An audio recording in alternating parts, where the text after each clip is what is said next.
जय महाकाल दोस्तों, जय माता दी, जय मैं एस्ट्रोलॉजर मीनाक्षी अपने चैनल पर आप लोगों का स्वागत करती हूँ, अभिनंदन करती हूँ।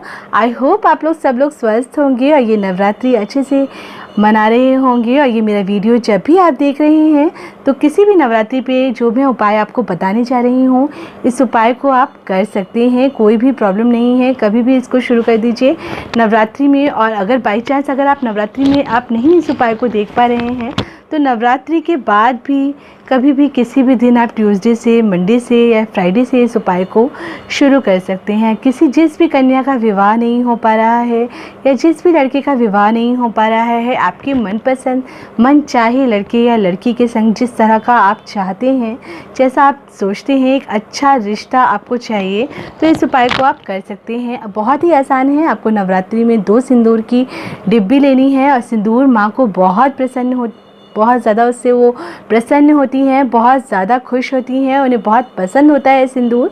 तो आप सिंदूर की 2 डिब्बी ले लीजिए। ओरिजिनल सिंदूर कोशिश करिएगा कि लीजिएगा, खुला सिंदूर ले लीजिएगा। वो जो छोटी सी 5 रुपये की डिब्बी आती है छोटी छोटी, वो मत लीजिएगा, क्योंकि उसमें मुझे नहीं लगता कि सिंदूर होता है। सिंदूर आप प्रॉपर सिंदूर लीजिएगा, ओरिजिनल सिंदूर लीजिएगा और उसके बाद 2 डिब्बी में उसे रख लीजिएगा, या 2 डिब्बी वाला आपको मिल जाता है तो वो आप ले लीजिए ओरिजिनल सिंदूर। और उसके बाद सुंदर सी एक अच्छी सी डिब्बी ले लीजिए और उसमें रखिए सिंदूरदानी आती हैं, बहुत सुंदर कहते हैं कि सिंदूर को बहुत अच्छी सुंदर सी डिब्बी में रखना चाहिए। तो उसमें आप रख कर के माँ को अर्पित कर दीजिए। और बाकी तो जिस तरह आप अफोर्ड कर सकते हो उसी तरह से करिए और माँ को सिंदूर अर्पित करिए। एक सिंदूर आप माँ के चरणों में ही रख दीजिए और दूसरा भी वहीं रखना है, लेकिन उस सिंदूर से आपको डेली माँ को सिंदूर लगाना है और फिर वही सिंदूर आपको अपने ऊपर लगाना है। माता रानी के चरणों में उस सिंदूर को लगा दीजिए। 3 बार आप उस सिंदूर को माता रानी के चरणों में लगाइए और फिर वही सिंदूर अपने मस्तक पर लगा लीजिए और माँ से प्रार्थना करिए कि वो आपको सौभाग्य दें। जैसा वर आप चाहती हैं, जैसी आप कामना करती हैं, वैसा ही वर आपको मिल जाए। इस उपाय को करिए और फिर जब नवरात्रि खत्म हो जाए, या ये उपाय जब आपने 9 दिन 10 दिन तक की वहीं रख के रहने दीजिए, दशमी तक की, उसके बाद इसको वहाँ से उठाइए और फिर वहीं पर या तो मंदिर में ही कहीं रख दीजिए छुपा कर के, और या फिर किसी ऐसी जगह पर रख दीजिए जहाँ पर कोई इसको हाथ ना लगाए। और जब तक आपकी शादी ना हो जाए तब तक इस सिंदूर को वहीं रहने दीजिए।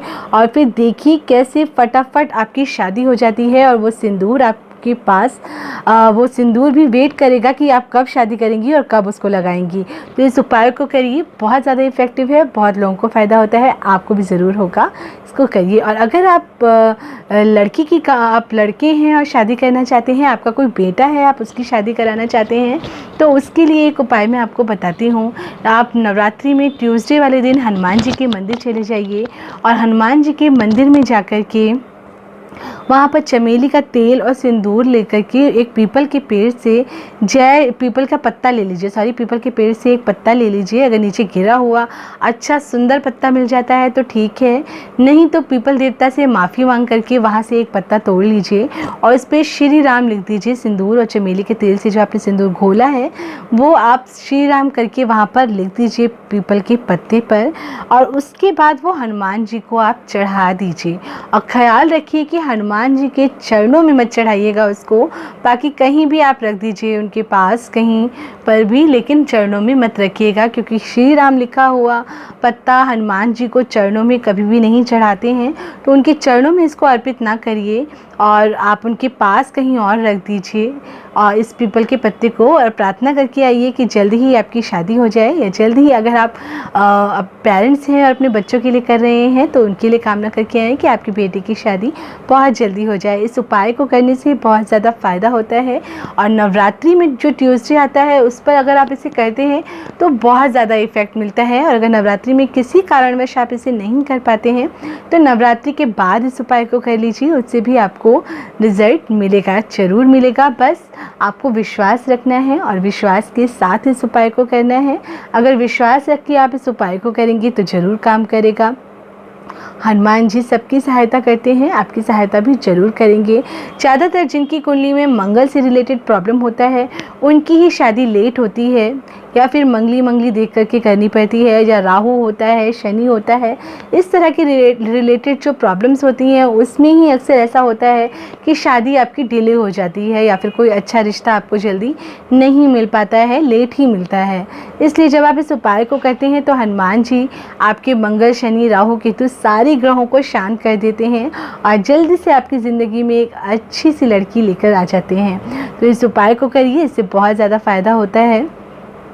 और अगर फिर भी नहीं हो पा रहा है, किसी वजह से थोड़ा लेट हो रहा है, तो आप अपनी कुंडली को चेक करवा सकते हैं। मैं भी देखती हूँ। अगर आप मुझसे दिखवाना चाहते हैं तो मुझे कांटेक्ट कर सकते हैं। मेरे मेल आईडी पर आप मेल कर सकते हैं और अपॉइंटमेंट ले सकते हैं। और नहीं तो जिस पर भी आपका भरोसा है उसको दिखा सकते हैं। उसे दिखा करके आप पूछ सकते हैं कि कैसे, कौन सी ग्रह की दशा चल रही है या फिर क्या प्रॉब्लम्स हैं, वो आप पूछ सकते हैं। और उस हिसाब से भी आप फिर उपाय करेंगे तो वो आपको ज़्यादा फ़ायदा करेंगे। बाकी ये उपाय एक जनरल उपाय है जो कोई भी कर सकता है, इससे कोई नुकसान नहीं होता है। अगर होगा तो सिर्फ और सिर्फ फ़ायदा ही होगा आपको।